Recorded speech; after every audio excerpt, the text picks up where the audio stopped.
레위기 18장입니다. 제18장부터 20장까지는 일반 백성들이 일상생활에서 지켜야 할 기본적인 율법을 언급하고 있습니다. 여기에서는 하나님께 드리는 예배에 어울리는 거룩한 삶이 유지되어야 할 것과 십계명 중 7번째 계명 간음하지 말라에 대해 다루어지고 있습니다. 즉 이방 문화의 성적인 방종과 이방 종교의 제의적 장기 제도를 금지함으로써 결혼의 신성함과 가정생활의 안전을 촉구하고 있다고 이 장에는 기록되어져 있습니다. 이집트와 가나안 간섭의 금지가 1절에서 5절에 기록되어져 있는데요.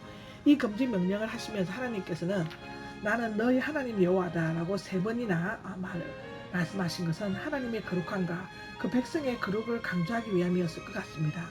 이집트는 이스라엘 백성이 400년간 종살이를 한 구속과 슬픔의 장소였을 뿐만 아니라 여러 잡신들과 우상들을 숭배하던 불신앙과 타락의 근원지였을 것입니다.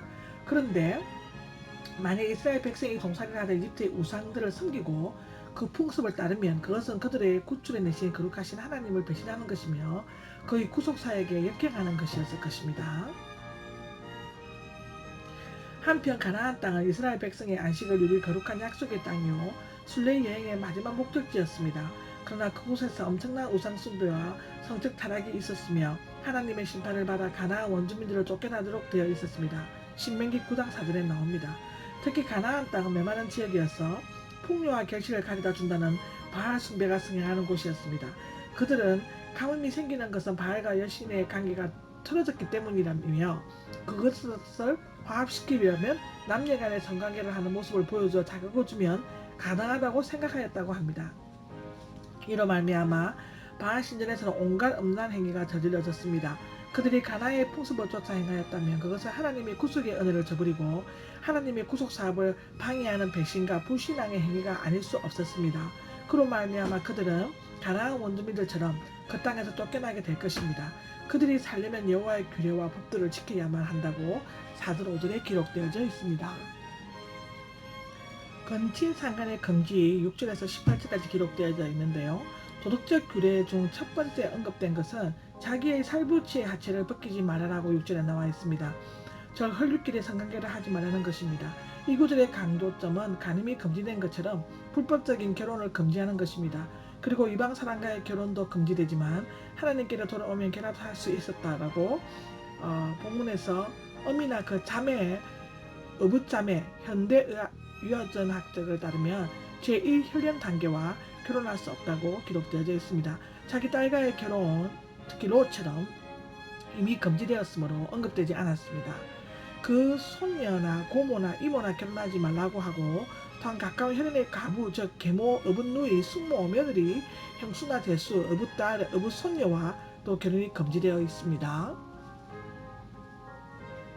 이와 같이 근친상간에 금지된 것은 하나님께서 남자가 부모를 떠나 그 아내와 연합하여 한 몸을 이루도록 창조 질서를 정하셨기 때문입니다. 당시 고대 근동사회는 근친상간으로 살과 살만이 결합됨으로써 가정의 질서가 파괴되고 영적인 문란이 넘쳐났습니다. 더 나아가 근친상간은 창조의 질서를 파괴할 뿐만 아니라 사회를 폐쇄적으로 배타적으로 만들었습니다. 그런데 근친상간의 관계나 결혼은 고대 사회에서 보편적이고도 성경적으로도 가인의 아내와 아브라함의 아내는 누이였고 야곱의 두 아내는 친자매였습니다. 모세의 아버지 아브라함은 고모인 요게벳과 결혼을 하였습니다. 출애굽기 6장에 기록되어 있습니다. 그러나 이제 모세율법에서는 이것을 금지하고 있습니다. 성적인 탈선과 우상숭배가 금지되어 있습니다. 19절에서 23절에 기록되어져 있는데요. 여기에 언급된 것들은 변태적인 성행위로 당시 가나안에서 널리 성행됐던 부도덕한 행위들이었습니다. 그 구체적인 내용을 보면 정욕을 이기지 못하여 금지된 월경 중의 여자와 성행위를 하는 것과 결혼의 질서와 순기를 더럽히는 다른 사람의 아내와 성관계를 하는 것입니다.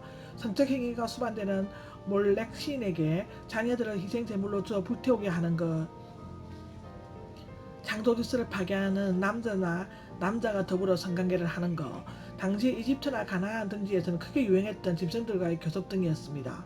성은 원래 하나님께서 남녀 간의 정상적인 관계를 통해 종족을 보존하고 땅을 정복하며 사랑을 나눌 수 있도록 숭고한 가정으로 주어진 것입니다. 따라서 하나님의 축복입니다. 감각적 쾌락의 도구로 전락되어 왜곡되고 타락한 성교는 하나님께서 세우신 창조와 부부 질서를 깨뜨릴 뿐만 아니라 인간 사회의 기본적인 신뢰와 고귀한 인격을 훼손하고 짐승 이하의 삶을 살 수밖에 없도록 하는 것입니다. 더 나아가 이러한 성적 타락은 하나님과의 교제를 단절시키며 결국은 배교에 이르게까지 하기 때문에 하나님의 심각한 진노를 형벌을 초래할 수밖에 없었습니다. 언약을 불순종한 것에 대한 경고가 24절에서 30절까지 나오는데요. 이 부분은 하나님과 이스라엘 사이의 언약 가운데서 저주 부분에 해당합니다. 당시 고대 근동에서는 계약할 때 6가지 조항을 적었는데요.